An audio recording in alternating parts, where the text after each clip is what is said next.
வணக்கம். நான் உங்கள் Anandhi. Welcome to Anandhi colourful world. இன்னைக்கு பெரிய கனவையை வச்சு தொக்கு தான் செய்ய போறேன். கனவு தொக்கு செய்யும் போது இந்த மாதிரி செஞ்சுப்பாங்க, செமையா இருக்கும். பேன்ல 2 டேபிள் ஸ்பூன் எண்ணெய் சேர்த்துட்டு பட்டை, கிராம்பு, கடுகு சேர்த்து நல்லா பொரிஞ்சதும் 2 பச்சை மிளகாய் நறுக்கி சேர்த்துருக்கிறேன். கூடவே கருவேப்பிலை, 2 பல் பூண்டை நறுக்கி சேர்த்துருக்கிறேன். 1 கப் சின்ன வெங்காயத்தை நறுக்கி சேர்த்துருக்கிறேன்.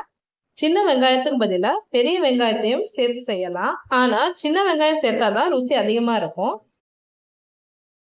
2 தக்காளியை நறுக்கி சேர்த்துருக்கிறேன். 1 டீஸ்பூன் உப்பு. வதக்கும் போதே சேர்த்தா சீக்கிரமாவே வதங்கிரும். மிளகாய் தூள் 1 டீஸ்பூன், 1/2 டீஸ்பூன் மஞ்சள் தூள், கொத்தமல்லி தூள் 1 டீஸ்பூன், 1/2 டீஸ்பூன் கரம் மசாலா.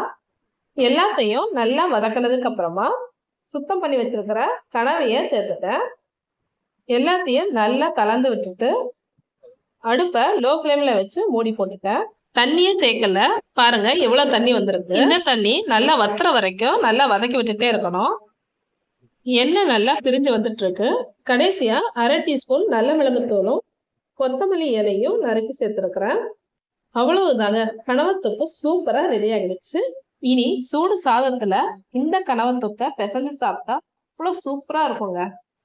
இந்த வீடியோ உங்களுக்கு பிடிச்சிருந்தா வீடியோவை லைக் பண்ணிட்டு சேனலை சப்ஸ்கிரைப் பண்ணிருங்க. மறக்காம பெல் ஐக்கானையும் பிரஸ் பண்ணிருங்க. தேங்க்யூ. கீப் வாட்சிங்.